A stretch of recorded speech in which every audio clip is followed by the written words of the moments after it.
Hello and welcome to the Thread to Mend podcast. My name is Taylor and I come to you from Baltimore, Maryland. And this podcast is about all things that could be fiber related. I mostly touch on the subjects of knitting and spinning.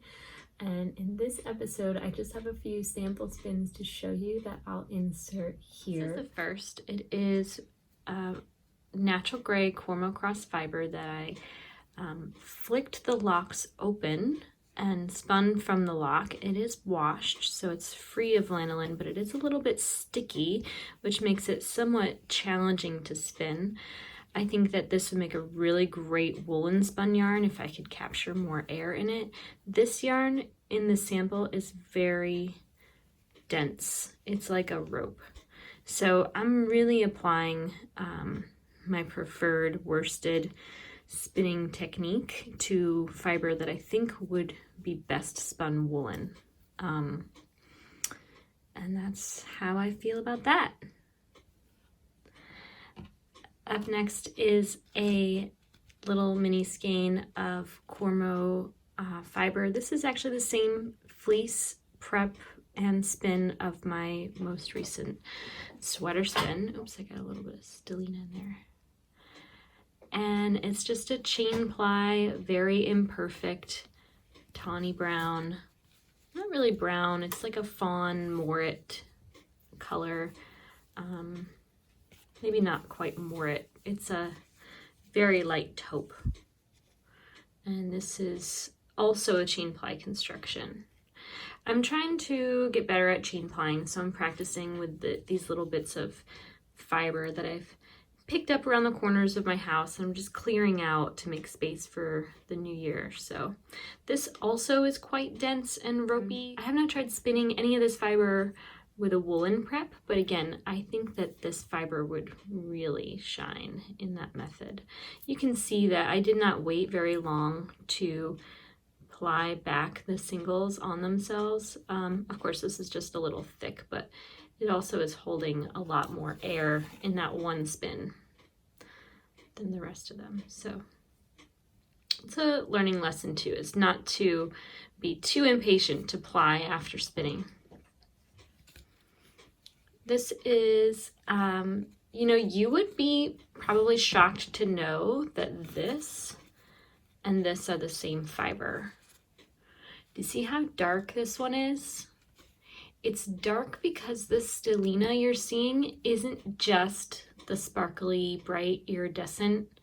It's also pink, and there are little pieces, you might be able to see them here and there, little pieces of pink plastic, basically, which is not sexy. But I don't know, I wasn't thinking, and I bought this, and I just adore it. I mean, sometimes we rationalize our use of plastics, right? But anyway. But yeah, that pink sparkle really kind of darkens this fiber up. This is also a chain ply. Like I said, it's just the easiest way for me to ply back these little samples.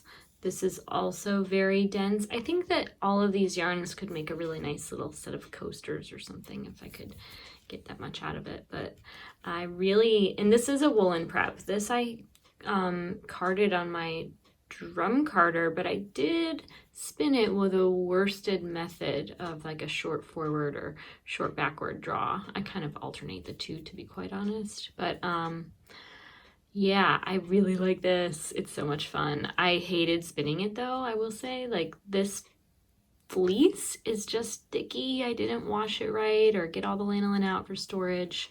Maybe I didn't get the temperature enough. I'm sure what I didn't do is get enough water through it. I didn't get enough hot water through the fibers in its final rinse, and it kind of just has a little bit of lanolin in it. It just makes it that much harder to hand process. This one here is the two remnants of one, you can tell, like I said, the most recent spun light fawn color fiber, and then a chocolate merino that's been sitting on my bobbin. Let me open this up for you.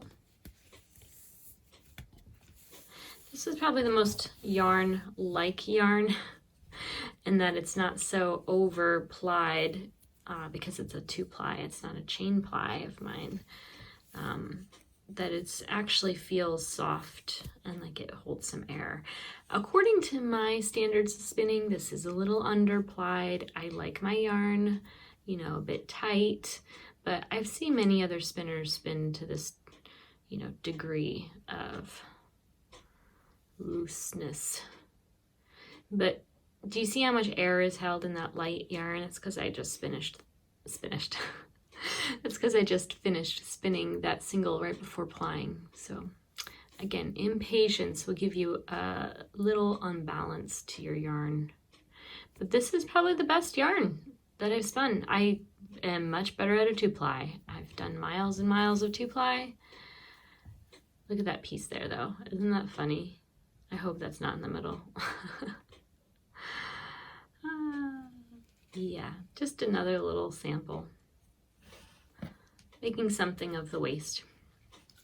And then this is my first spin of this fiber undyed. I've been dyeing this Cormo consistently, and I had a little bit prepped that I never spun when I first washed it, and it was quite a lot, to be quite honest, because it was so strikingly long staple and big hunks of fiber. I was just packing little bits of that everywhere. You can see I have a hard time not spinning my hair and foreign fibers into my yarn. I need to be better about that, but yeah, there's another one. But this is also a chain ply. I will say it looks like a pretty decent ply. Look at how nice that spot is. There is air in there. Barely. Ooh, all right. Let me talk you through something here. It might be easier for me to show you on my wheel.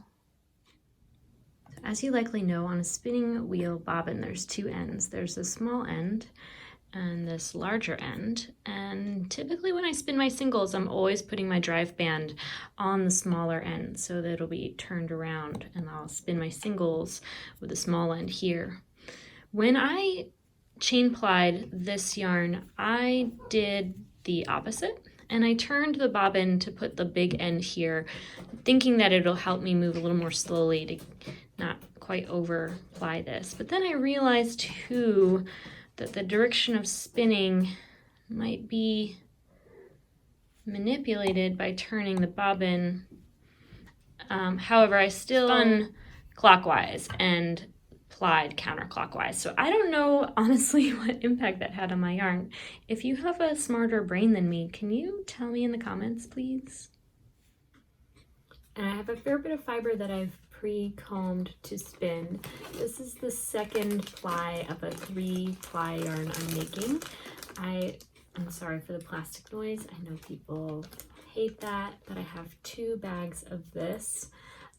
This is a natural Cormo cross fiber that I naturally dyed with, I want to say, Black-Eyed Susans and iron oxide. So I have another larger bag.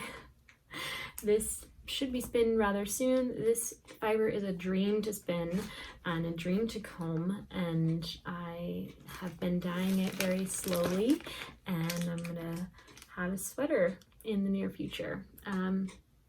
You'll see, I've talked about it in previous episodes. So that brings me almost halfway. I think once I have the bobbin spun, I'll be about halfway done with the yarn. So exciting. The only other things really on the horizon that I haven't already shown you are some mending projects. I bought this tank top at the thrift store. It's 100% linen. I thought it'd be a great oversized piece. This is really a tailored garment. It has darts. It's very large on me. It even has an invisible zipper on the side, which makes it a little bit heavy. And of course I wash and dry all my linen to get it nice and soft and comfortable. But I noticed that after I washed it, that this lace had kind of started to unravel. So I need to tack that lace down and keep this from really being something not worth having. So that is on my list of things to do. I'd really like to do it sooner than later so these don't pile up. I also have this sweater is a heirloom, I would say, of my grandmother. You know, it's like Liz Claiborne or something, pure collection cashmere, but it is cashmere. And there's a few little holes. These little moth-eaten holes have kind of been a part of the sweater since I've had it, but I hadn't darned them. And so I need to do that. I've already done a fair bit of darning on this garment right here at the collar. I've picked up stitches previously with needle and thread, and looks like I need to do it again. I must not have done a thorough job there. Oh, it looks like I have another hole in the back sweater here, so I need to mend this sooner than later. And oh, Brian gave me this flannel, and it could really be just like tossed out and replaced. It's literally the Walmart brand of flannels, but you know, waste not, want not. So there's a hole in the elbow, and I told him I would mend it. So I have a little bit of denim from a pair of shorts, cut off shorts of his that I can patch that with. So I have mending on my horizon, and I just got like 4 pairs of shoes repaired at the shoe repair shop. So I feel like I am just on a Black Friday repair mission to buy no new things, although I couldn't stop myself from a little shopping spree at the Woolly Thistle because I got 20% off my order, and I'm so excited. I'll tell you about that when it arrives. I'll wait till then. But I think I had said I wouldn't buy any yarn till Maryland Sheep and Wool, and I guess that's a lie. I don't mean to glorify the lack of support for this industry by any means. I mean, at least financial support, but you know, a girl's gotta live. So that's that. I'll show you what I've been knitting on. I made a fair bit of progress on my Daydreamer sweater. This is a slow grower, but it's such a nice TV knit now. And I would say I'm about halfway done with the body. So this fabric is just, I mean, incredible. I can't say enough good things. I think that this is not, I mean, at least the way it drapes, and I have it on a smaller needle, but it doesn't seem quite that oversized, but I'm sure that if it did, it would be way too large. It's about the width of my shoulders now, so it seems pretty right. Anyway, yes, this is good. And oh, I've been knitting Jenny at the fair. This is a bit of an awkward piece to show you because I've started the pockets and yet they're not finished. So there's these like extra flaps and needles onto this garment. This is the inside. And here's the outside.